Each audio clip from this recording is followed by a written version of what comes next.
Hello, I have another exciting show for you guys. I say that a lot, don't I? But I think being a whistleblower, I'm just introduced to so many brave warriors that really shined a light on the darkness over these last 4 years.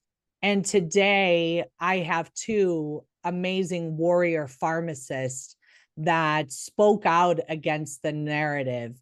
We have the author Shawn Needham, who wrote the book Sickened: How the Government Ruined Healthcare and How to Fix It.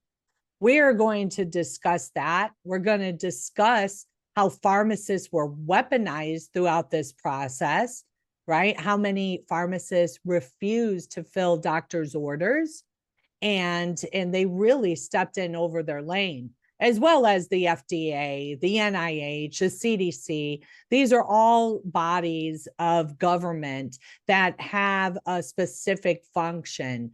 And for the first time, we have CDC, who's the investigative body, talking about the benefits of vaccination, right? Like that's not even their role, guys. And then also too, another topic of interest that we've heard from so many of you listeners is bioidentical hormone replacement.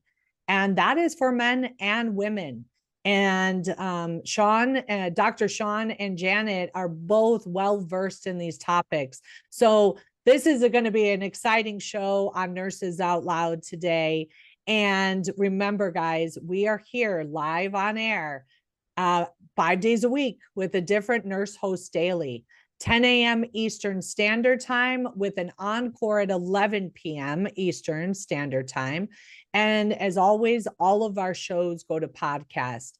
I want to invite you to reach out to us at nurses. So it's nurses at americaoutloud.com, and send us an email of your questions, comments. We love to hear from you guys. And we want to invite you to use this process because we are taking your questions and answering them together on our Friday Q&A show, which is doing really, really well. You guys liking, sharing, saving our shows has just brought us up to the 1% of top 1% of podcasts globally. So thank you all for your support, and please continue to reach out and interact with us. We're excited about how Nurses Out Loud, we're moving in a different direction come the fall. So really exciting stuff. But welcome, Dr. Shawn and Janet Needham. Thank you so much for being here today. Thank you so much. And just a clarification, Jan and I are not PharmDs. We're bachelors of pharmacy, so we are not doctors. Okay. And my personal opinion is, I don't know how you feel about this, Jodi, but I think there's only an MD or a DO should be called doctors in a clinical setting. That's my opinion. So for what that's worth. So Yeah. speaking of warriors, thank you for doing what you do. Not just this show, but speaking out as a nurse and blowing the whistle. I know, we know, from doing this, from being going against the narrative for decades, actually, that it can be very, very difficult. So thank you for what you're doing, Jodi. Yes, thank you. Let's talk about that. Tell our listeners how did you recognize that something was going on? And you said for decades you've been doing this. I mean, my goodness, for me, it's only been 4 years, and I don't know if my adrenal glands would have been able to last for decades. But yeah, let's talk about that. Well, 20 some years ago, over 20 years ago, we started our pharmacy, first of all, Moses Lake Professional Pharmacy in 1998. And shortly after that, after we'd been in practice for about 4 years, Jan and I had both practiced for about 5 or so years before we owned pharmacy. But we just started to recognize that the system wasn't working to make people healthier. Janet tells a story in my book, and you mentioned my book, Sickened: How the Government Ruined Healthcare and How to Fix It. And I actually wrote that book back in 2018. It came out in 2019, so before COVID. So we've been on to this for a while.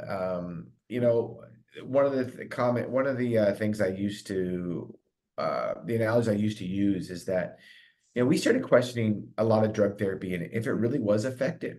For instance, the statins to lower cholesterol. We have questioned those for many, many, many years, well before COVID. Now, I believe they are a total scam. I believe the cholesterol thing is a total scam. I believe that statins are a total scam. I do not think they prevent cardiovascular disease. My simplest, without getting into detail, for anybody listening or watching, if they work so well, they've been out since 1987. If they work so well, how come cardiovascular disease is still the #1 killer of Americans? That's just a great question to ask. They're not Yep. working. Okay.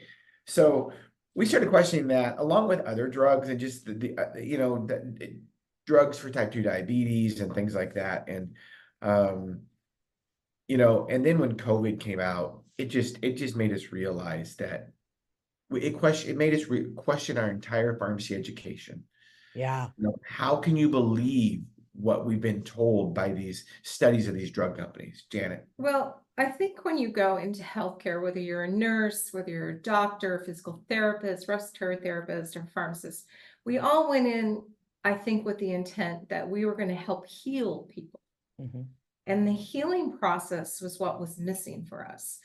I just kept seeing more and more drugs being put on an individual and their overall appearance. I mean, as pharmacists, we see patients on a regular basis, but they would come in and they were just sicker and sicker and sicker.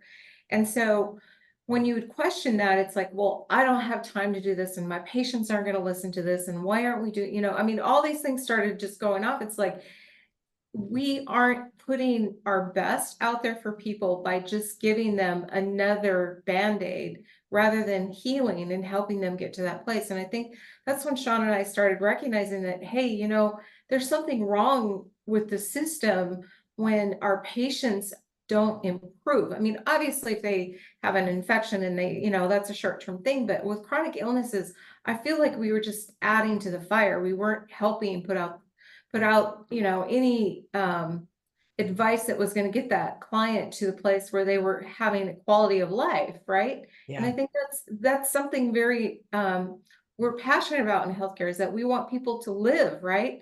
We want them to have a quality of life, not just existence. Yes. So you touched on something which I'd like to dive a little deeper into. Educate people on the term polypharmacy. What is that? Well, that's pretty simple. I mean, poly literally means many, and pharmacy, drugs. So many drugs. Mhm. Janet writes a story in my book. She wrote the foreword in my book, and she talks about a patient who was dying on her deathbed and was on 20 different medications, and basically called Janet to tell her that she was dying. And she was in her 50s, which at the time, 20 years ago, I thought that was So old, sad. right? Yeah. But very young. 50 is very, very young to be dying. And she was morbidly obese. And she basically told Janet that she'd eaten herself to death. She ate herself to death. And the medications we were giving her were not really helping her. They were really enabling her lifestyle. And we really needed to have a conversation. The whole healthcare team needed to have a conversation with her Yeah. instead of just prescribing another medication. But that's not what we do. No. And a lot of times what ends up happening is you prescribe one medication and then a side effect occurs. So then we add another one, right? So Yep. it just keeps, it's just one after the other. And then before you know it, you've got a handful of medications that people are taking without any way of resolving the real issue behind the problem, right? So Right. there's the only thing that keeps happening is, let's add one more drug to solve this problem. Let's add one more drug to solve this problem without ever taking something away or ever educating someone on, for example, this client, she was a diabetic, a type 2. Well, let's teach her about what's causing the problem and give her the ability to change that if she so chooses, right? But that's not what happens a lot of times. A lot of times we just keep going, well, go ahead, live how you want, just Mhm. live life how you want. But in the end, we don't tell them it might cost your eyes, it might cost you your kidneys, it might cost you your whole entire life. I mean, those are the tragedies of not going from a healing perspective and teaching someone that why you're in this position is from your habits, your daily decisions that you're making day in and day out, which in this case, this lifestyle situation could have been intervened. I mean, obviously the seriousness of it, she realizes she's dying, but that's too late, right? Like we Yeah. could have done something so much earlier in her life to prevent that without a drug that was manufactured. Exactly. It, getting to the root cause of your issues. And doctors, I mean, what do they schedule? Maybe 15 minutes with the patient. And that is your primary care doctor. That's how much time you get. And sure, they talk about, they gloss over the importance of food. But many times I don't think they talk about sleep, hydration, sunshine, laughter, joy, movement. Those right there, if we can all get just those under control, our genetics does not play that much of a role as our environmental factors and our, daily habits. Those are the big culprits, guys. Habits and environmental factors. What are you eating? What are you consuming? What are you listening to? And instead, we give a medication, and you guys hit on it. It is exactly that. There are side effects to every single medication that you give. And there is, I have to find that meme. Do you guys ever see that t-shirt that says like, I take metformin for my diabetes that causes this and that. I don't know if you guys ever saw that shirt. I don't think so. Oh, I have to get it. It's a whole paragraph on the back of a shirt of how one thing leads to another, leads to another, leads to another. And really, if we even go back to that, I'm in ER nursing now. That's what I do. But I have worked in ICU and med surg and stuff. But say somebody comes into the hospital and they feel like they're having chest pain, but really what it is they have acid reflux. Okay. And so we give them omeprazole, and that patient starts taking omeprazole. Does their cardiologist know that they're on it? Does the primary care doctor know they're on it? Does the endocrinologist know they're on it? No, not unless they tell them. And that's where primary care doctors are supposed to come into play. They are supposed to know all of these things that you are on that maybe the different specialty is overseeing. But there's a lot of times too that a patient is hospitalized and the hospitalist changes their medication and nobody really knows. And so I think it really touches on the importance that you guys mentioned of being in control of your health and knowing that you have the ability to change it. And if you are not having these conversations with the doctors, then nobody really knows. So there, gone is the day where our primary care doctor, if you were hospitalized, came to the hospital to see you. Right. You guys want to talk about the hospitalist and stuff? Well, I don't know a lot about it because I've been out of it for a while, but I do know this. Most, just like you said, most hospitals now have hospitalists that round on the patients. So the primary care doctors, I think they have hospital privileges, maybe admitting privileges, but they don't usually round on their patients anymore. Right. That's probably mostly there's probably a benefit to a lot of that, but unfortunately, because it's a better lifestyle for the doctor, and probably the patient's going to overall get better care because there's somebody right there for them if the hospitalist and the primary care doctor communicate appropriately, but that doesn't always happen. That's exactly right. Right. No. So you touched on the whole essence of it. Your primary doctor is not coming to see you if you're hospitalized, and they're not directing your care. It is the hospitalist who gets report on you, and they're only there for 12 hours. And maybe they're there for 12 hours for 5 days, but maybe you just met the hospitalist on their last day And Right. now your care is getting reported on to another doctor. And, if they're rounding on, dozens of patients in the hospital for that night, it really also too is the hospitalists during the day, they're the ones who really direct most of the care. The hospitalists at night are there just to put out fires. Yeah. They don't change things up. No. They don't really look into your, pathophysiology and you as a holistic being. They don't look at that. They oftentimes don't even go and see the patient. They only see the patient if the nurse calls them and they need to come see the patient, and then they step in. So yes, healthcare is very disjointed in that way.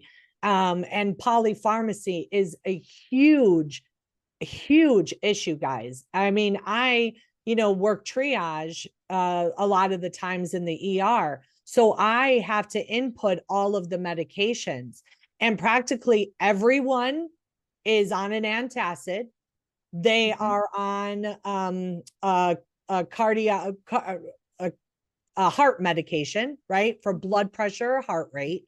They're on something for their high blood sugar. And all of these things interact with one another.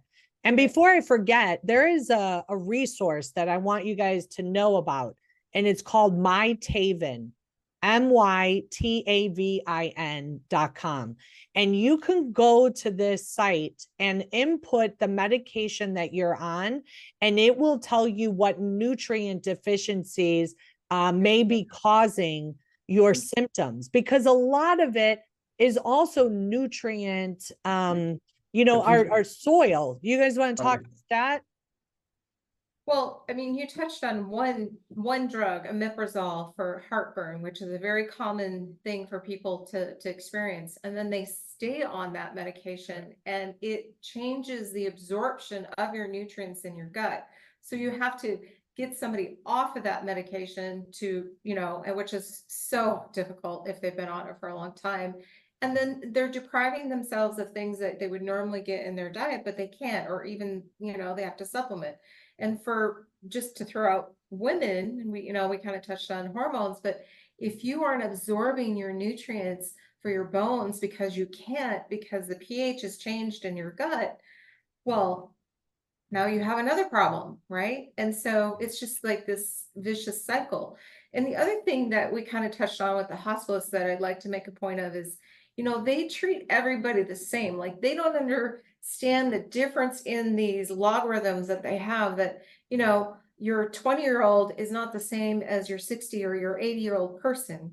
And so you can't lump these people together. But I think what happens in these big hospital groups or, clinics is that every patient's the same, right? Like you can't deviate from what that little check the box type of therapy you're going to receive comes down to. So to say that we all are the same, if you're 20, 40, 60, 80, is just insane. Yes, absolutely. It is. And that's another topic, right? Is doctors putting in a diagnosis, a medical diagnosis, and then what populates for them are certain medications that they can use for this. And so many doctors, have their hands tied really by insurance companies, which insurance companies that big pharma ran, and a classic example, I'll say this example. I had a patient that came in with a gut disease, C. diff. Okay. And C. diff is a really powerful disease process that makes you have diarrhea, and it really messes up your gut biome. Okay.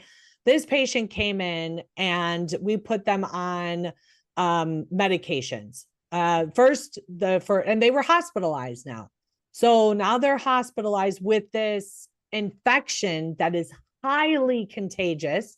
They call it also a nosocomial hospital infection because the superbugs live in hospitals. And that's why also too, we don't want to hospitalize a person unless we absolutely have to, because it subjects them to these superbugs that are really hard to treat. And C. diff is one of them. Well, this patient that I had, they were on a couple of different antibiotics. It got to a point that I was doing vancomycin enemas on this patient. Yep. Okay.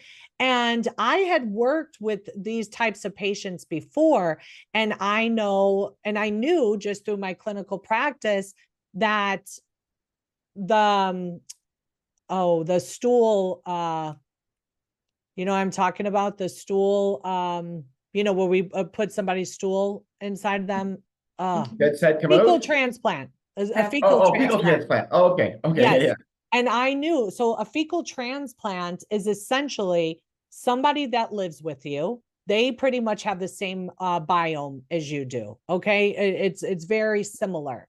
So it doesn't matter if it's your friend, that's your roommate, or your mother. The biome in the gut is essentially, very close to one another. So all we had to do was get that person that lived with you to submit a stool sample, and then it went to lab, and then they implant that through the same as like a colonoscopy, right? It just goes in through your rectum into your gut. And that just proves to work so well. But what we did instead is we had to check off this box, that box with the medication. And now this person's biome in their gut is so disrupted, and as well as their immune system. And, also too, think about being hospitalized for 3 weeks, getting, enemas shoved up you, why didn't they offer the patient that education on day one? Right. Instead of going down the pharmacy route. But I would bring it up as the nurse, and then, the doctor brushes it off. And then as soon as the doctor speaks, the patient's like, oh yeah, I'm going to listen to the doctor, not you.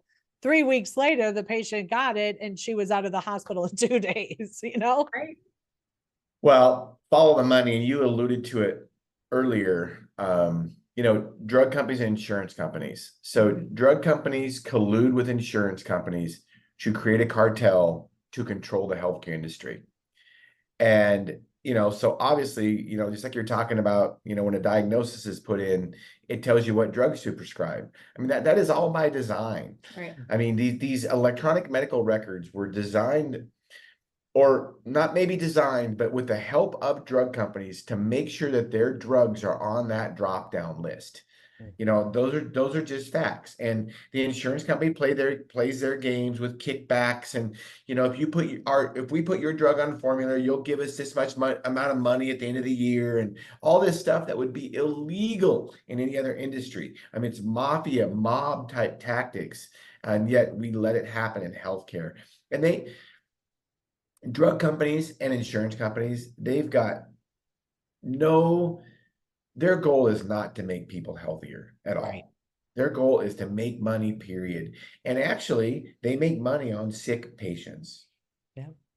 Yeah, they do. That's exactly right. That's why we call it the sick care system. Right. In the beginning, you said that your eyes were opened, decades ago. For me and many of the nurses that I know, our eyes were open during COVID, and we thought, what in the world is happening? How are we weaponizing pharmacy to not fill doctor's orders? How are we doing this? We talk off-label drugs. We give off-label drugs all the time, but those that had a safety profile of decades, that we were not allowing doctors to prescribe. It was mind-blowing, the weaponization. And really a pharmacist, where if we got a doctor to get on board and say, yes, I am going to prescribe my patient, say, Ivermectin, because it was a risk benefit analysis. Maybe there was no benefit, but the risks were super, super small. Right. So if the patient wanted to try it, I'm going to try it. And you actually got a doctor to write an order. Pharmacists were saying, I'm not going to fill it, as though they had every right in the world to do that. And it's not about healthcare, guys. It's not about getting people healthy. We talked about the statin drugs, it's about money. And we're going to go to break right now. And we're going to really try to unpack some of this for you guys, because I know there aren't many pharmacists that speak out and have the courage to, give their opinion, their expert opinion of what they're seeing happening in the community. Like, Shawn and Janet Needham, his book is the Sickened by the Government, Sickened, how the government ruined healthcare and how to fix it. That is going to be in the bookstore of AmericaOutloud.news. But speaking of nutrients and things that can actually help heal people, we do have our sponsor, Chemical Free Body, who is new to Nurses Out Loud and the America Out Loud platform. I met the owner, Tim James, about a year ago. Well, not even a year ago, back in the fall, winter of last year. And he had reached out to me to help me, and he certainly has. I have been taking the Green 85, and I just absolutely love it. It is a supplement that can be put into water, and it helps with weight loss, energy, endurance, immunity, and so much more. There are so many different vitamins and nutrients in this drink. And we had Malcolm, the owner of America Out Loud, try his gut detox protocol, and he absolutely loves it. So we have some bundles there for you guys. Go check out americaoutloud.shop and get the exclusive discounts only available to our America Out Loud Talk Radio listeners. And I'll see you on the other side of this break. Stay tuned.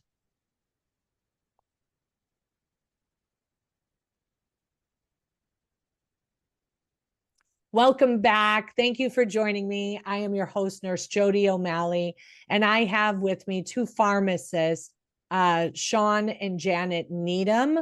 You can check out their website if you go to mlrx.com. They have a podcast. They have been speaking out against this corruption of the government for decades now. And so I'm excited to have you on the show.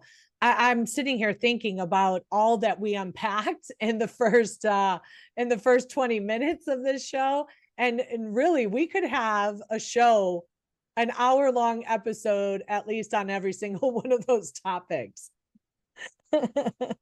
Yeah, Jen, I love all those topics, and we are very passionate about it, and that's why we can talk forever about it.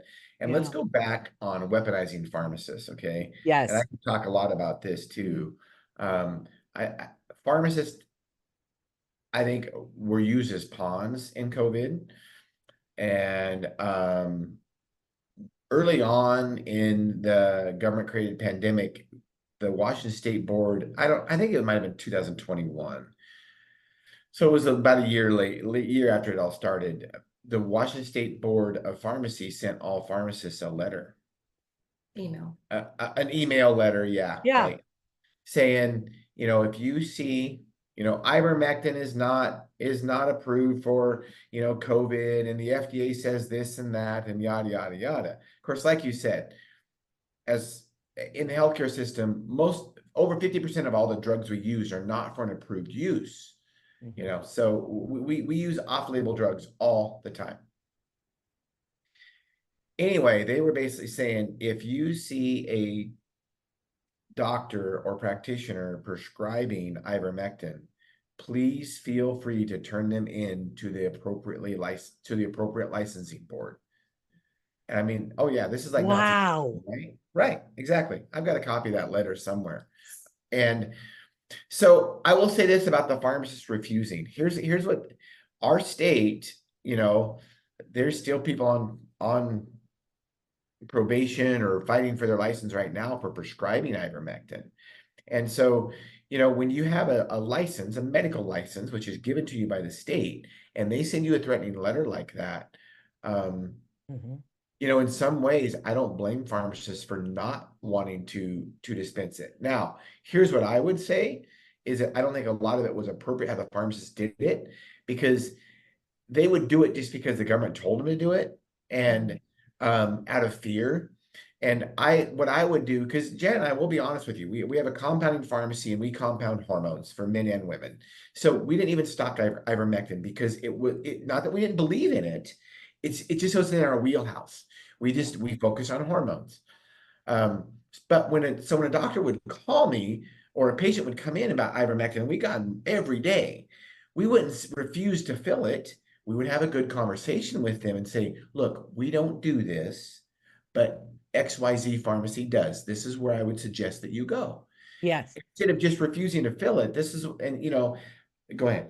So what happens in this scenario that never happened before? I mean, this is to me as a pharmacist, I might have said, Doc, are you sure this dose is too high or not appropriate in this situation, and explain why I felt that way with facts, correct?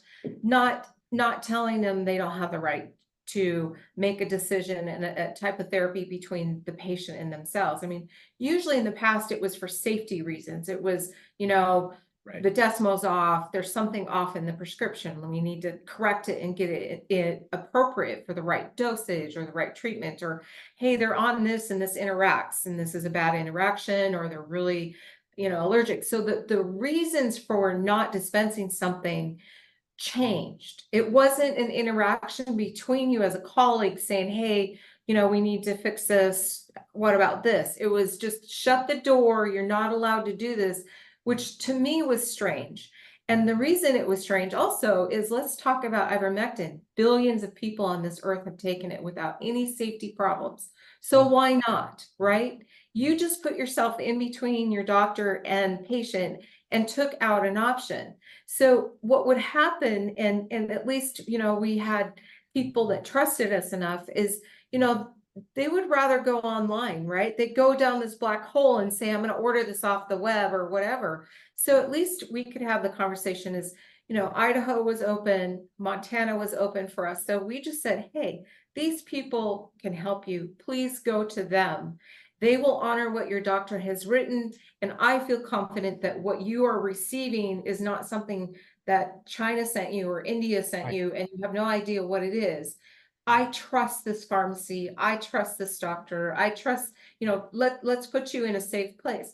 But, that whole discouragement of telling a patient that something is wrong when it's a government thing. I mean, that, like Shawn alluded to, that really kind of puts you back in history a little bit of a government taking over somebody's role and really prescribing for that doctor, right? Not that, I mean, pharmacy boards aren't are not doctors or PAs or nurse practitioners with prescribing.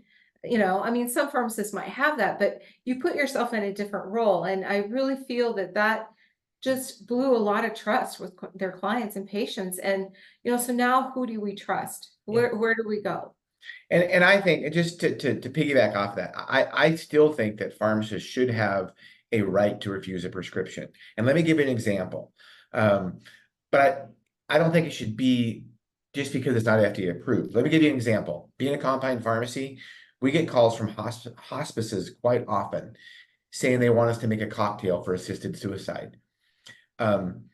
We say, you know what, we just don't do that. But here's a pharmacy you might want to reach out to that might help you with that. So in those situations, I still think that a pharmacist should be able to refuse a prescription, but you should communicate with the provider and the patient. You don't just say, I'm refusing it. Never before in history have pharmacists refused to fill something because it wasn't FDA approved. Never. I can never ever think of another instance like that before, because we've dispensed non-FDA approved drugs all the time, at least off-label indications for them all the time. Well, that's interesting too. Like with my court case, that's where we went down this rabbit hole, and it was very confusing because we do have different classifications, and oftentimes, when it's reported on mainstream media or even on their website that it's FDA approved. FDA approval is one classification, right? This drug is approved for this use at this dose for this reason. But then we also too had emergency use authorization, which I believe was new. to Brand new. right. I've never heard of it. Right. Yeah. We never heard of it. We're like, EUA? What's EUA? Well, EUA, and I had to kind of get into it with my testimony, against the HHS, because they were saying that EUA is when there's no safe, adequate, no, I'm sorry, how do they word it? If there was no safe and effective, is what they said, drugs available for this purpose, hence, COVID-19. And I said, no, that's not what EUA definition is. EUA definition is safe and available. It didn't even matter if it was effective or not. When they pushed remdesivir on people, they had no idea what that was if it was going to be effective or not.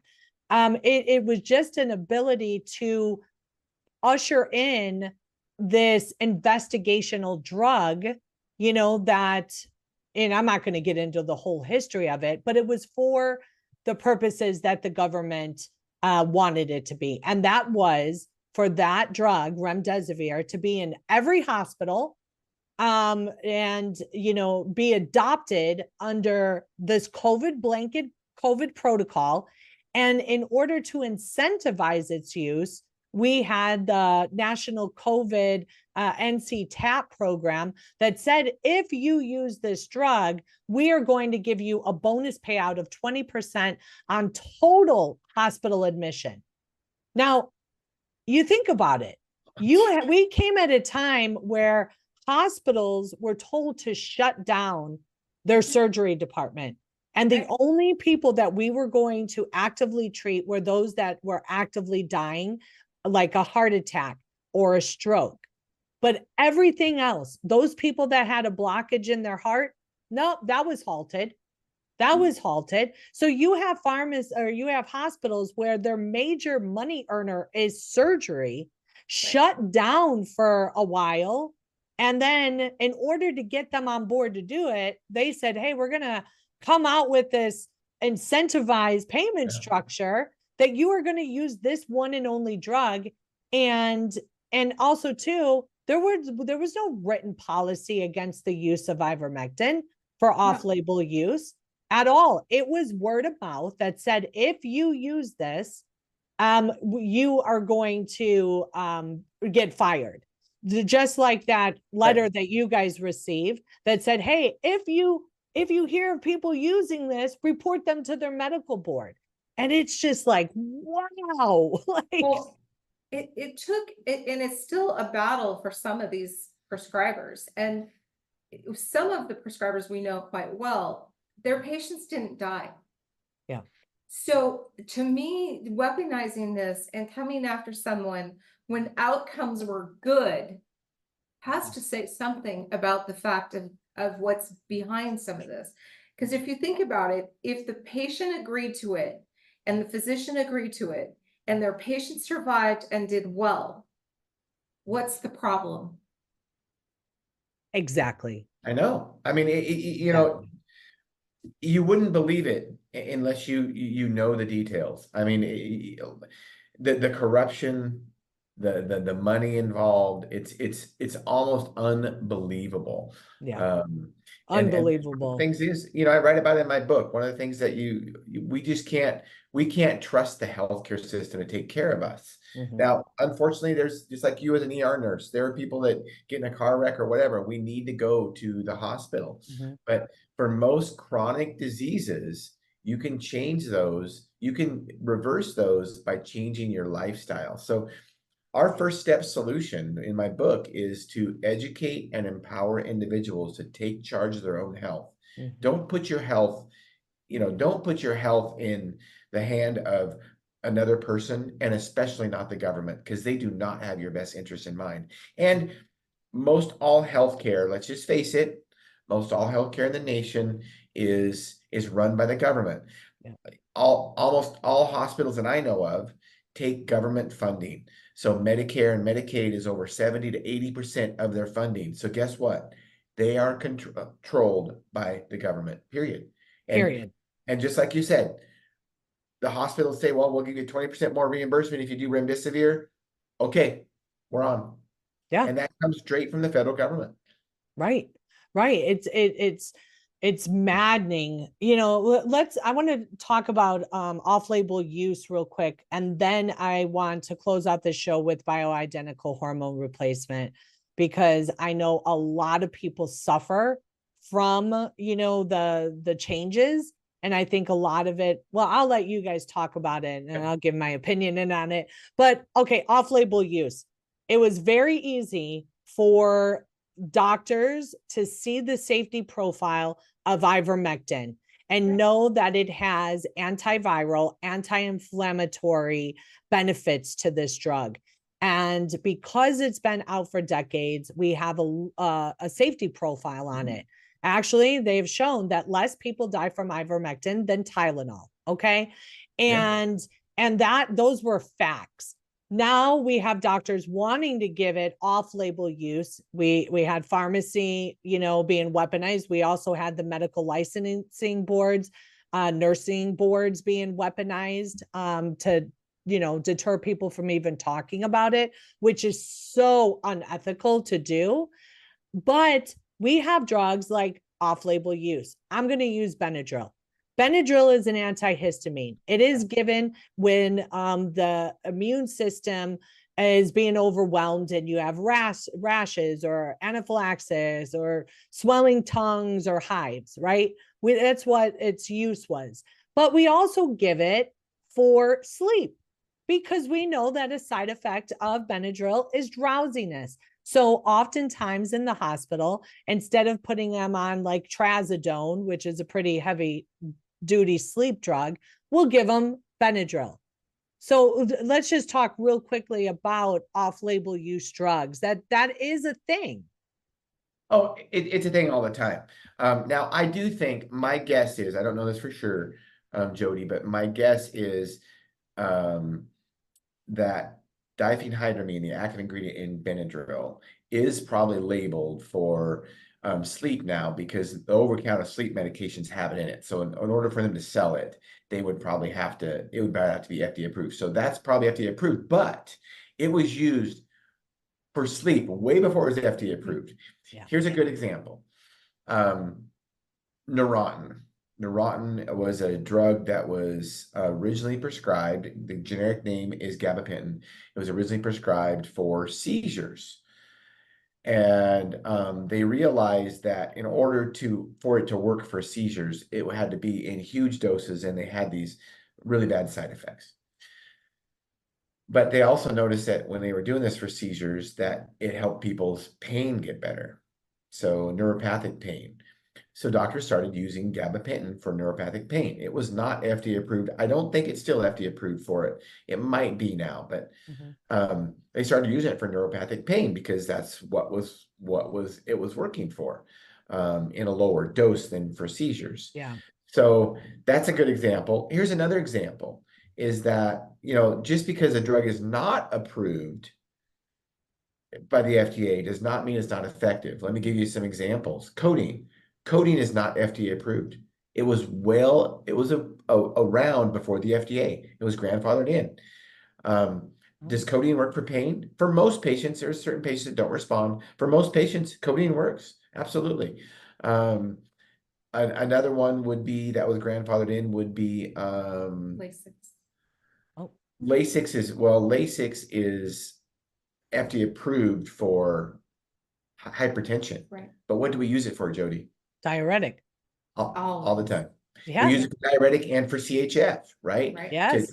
To get extra fluid off so the heart can work easier. So, but it's not FDA approved for that. But that's what all doctors prescribe it for. No doctor prescribes furosemide for hypertension anymore. You know. Wow, I didn't even see. I didn't even know that, because we always give it for fluid overload. Exactly. Right. It's not FDA approved for that. So here's another example, and follow the money on this. Quinine. We've all probably heard of quinine. When I first got into pharmacy school for about the first year or so in the mid-90s, quinine was still available over the counter in a 100 milligram dose. Well, the FDA, it was grandfathered in before the FDA. So it was never really FDA approved, kind of like Tylenol. Acetaminophen has never been FDA approved really, because It was around before the FDA, 1938. It was around before 1938. Hmm. So, Wow. and the FDA doesn't like drugs that aren't FDA approved. And they try to say that, oh, well, they're dangerous and, you know, there's no FDA approval. It's like, well, first of all, if they've ever been around that long, they probably work and they're probably safe. And I get it. Tylenol has some problems at higher doses. I get Yeah. that. But quinine, so they pulled it off. It was too dangerous to be over the counter. So they made it prescription only. And you could get a 325 milligram dose prescription only. Well, then the FDA got it, you know, they got on a path. It's like, well, it's still never been FDA approved. We're just going to take it off the market completely because it's not FDA approved. It just can't be safe and it can't be effective without us putting a rubber stamp on it. Mm-hmm. And you could get it for literally $10 for 100 of them. Cheap drug, cheap drug. So they take it off the market because what's the FDA approved? Guess what? A drug company comes in, they brand name it, they patent it, and they go through the FDA approval process. And now it's like $500 a month. Wow. That's See, what happens with it. It has nothing to do with safety and efficacy. It has to do with a drug company paying off the FDA. yeah. Period. Yeah, and then I talk about that with people. I say you don't even understand like the process that it takes, you know, for these clinical trials and how much millions of dollars go in to trying to get their drug FDA approved. I mean, it's a big deal. And then I believe that they're only can trademark it for 10 years before it opens up to generic, and then everybody could come in and sell it, you know, label it and sell it. It's a big deal. You know, seriously, I'm sitting here listening to this and I think like, oh, we could do a show on that, on that, on that. Yeah, have us back on. We love talking about it. Well, you will be my resident pharmacist I when love I it. have it come on. So let's end the show with bioidentical hormone replacement. A question I often get asked is, does it cause cancer? That's a great question. That's a great question. So first of all, let's just talk about not all hormones being created equal. And we don't have enough time to talk about all hormones. But remember, a hormone is a very generic term, very generic. Hormone is, there's many different hormones in our body. Adrenal hormones, sex hormones made from the testes and the ovaries, adrenal hormones made from the adrenal glands, thyroid hormone, insulin. Insulin is a hormone. Right. So I use that example because you can't put all hormones into the same box. That's for sure. They're all different. So let's just get specific with bioidentical hormones. Bio, meaning life, identical to what's in our body. So first of all, we're mostly talking about the sex hormones now, which are estradiol, progesterone, testosterone. Women and men both have all of those. And what's important is that you have bioidentical hormones, not synthetic hormones like ethinyl estradiol that's in birth control or levonorgestrel that's in birth control. Those are not created the same. In fact, hormones are what make you progesterone, for instance, progestation. It helps with gestation. It helps you get pregnant. That's how different they are from the synthetic progesterones, birth control. Way different. So when doctors are ignorant of it when they try to compare Provera or medroxyprogesterone acetate to progesterone. That's example I use. I'm like, well, one of them helps support a pregnancy. One of them is birth control. That's how different they are. Because we learned in pharmacy school that they were the same. And so I use that analogy because if there's one thing you can take away from this, they are not the same. They are way different. So the study that Shawn is going into is a WHI study that every doctor and every nurse practitioner and PA talk about. And they used Premarin, pregnant mare's urine, for the WHI study right? in 2002. So Which study? The WHI, World Health Initiative, in 2002. So they studied Premarin, which comes from a pregnant mare's urine, and medroxyprogesterone or Provera, which are not natural to humans. They're not bioidentical. So I agree with everything they put in there, that it's cancerous, that it causes heart disease, blah, blah, blah, blah, blah, because it does. Premarin and Provera do, but they are two different animals. They're not the same. They're not equal to what your ovaries or Shawn's testes would make. And here's what I want to, the analogy I usually use about, biological hormones causing cancer or causing heart attacks. That's a common one with testosterone, that it causes heart attacks in men.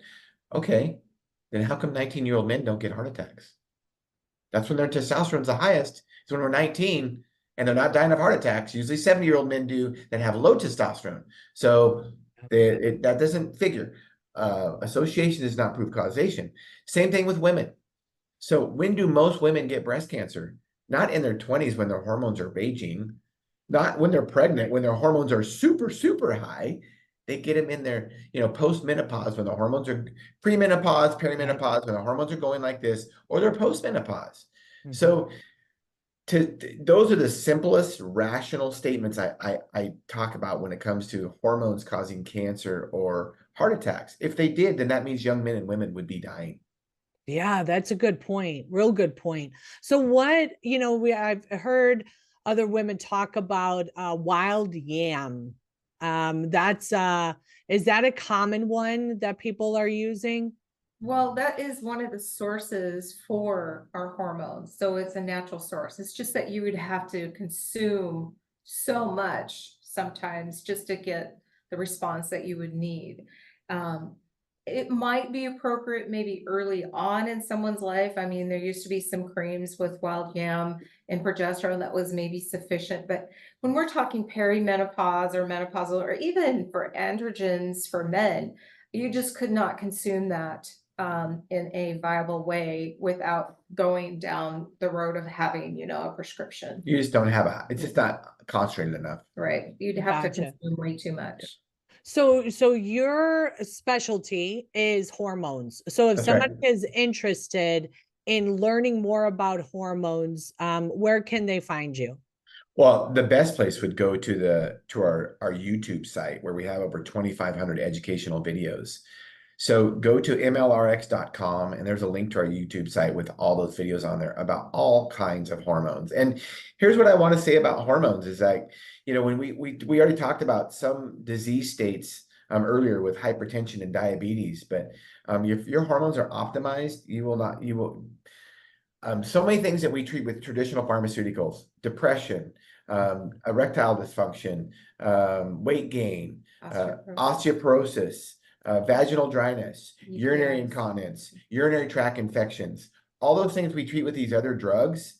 If you have hormones, you won't need those drugs, and you'll feel better. You'll have more lean body mass. You'll have higher libido. That's the side effects of hormone balancing.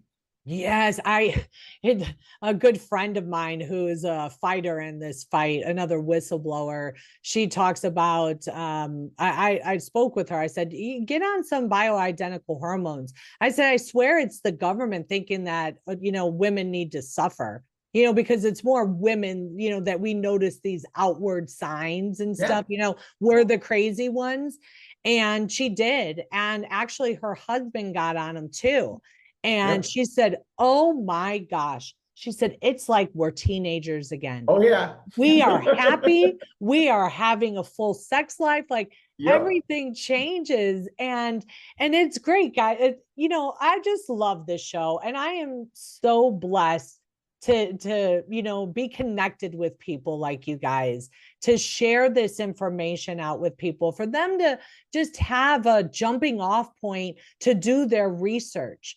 It's like you go to mlrx.com,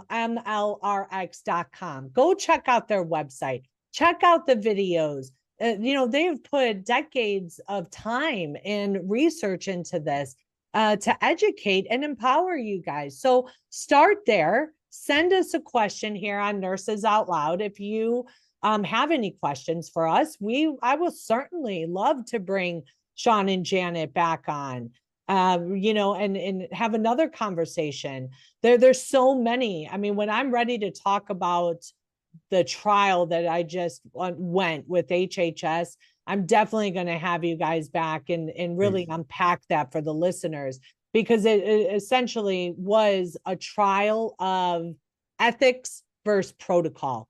And if only guys, we would have stuck to the ethics of our profession, whether that be nurses, pharmacists, doctors. None of this would have transpired, but people were coerced and they had their paycheck hanging over their head. And they said, if you do this, you are going to lose your job. And if you don't lose your job, we're going to take away your license. And that's how a bully acts. And we don't allow the bully to win. And until next time, guys, be safe, be well, and God bless. Thank you all for joining us. And I just appreciate your friendship. There's many of you guys that listen to us all the time that I have become friends with. So until next time, we'll see you, and check out the other nurses. We are live on air again, 5 days a week at 10 a.m. Eastern time. Download the America Out Loud Talk Radio app so you can listen to 24/7 programming. And I'll see you next time. Thank you.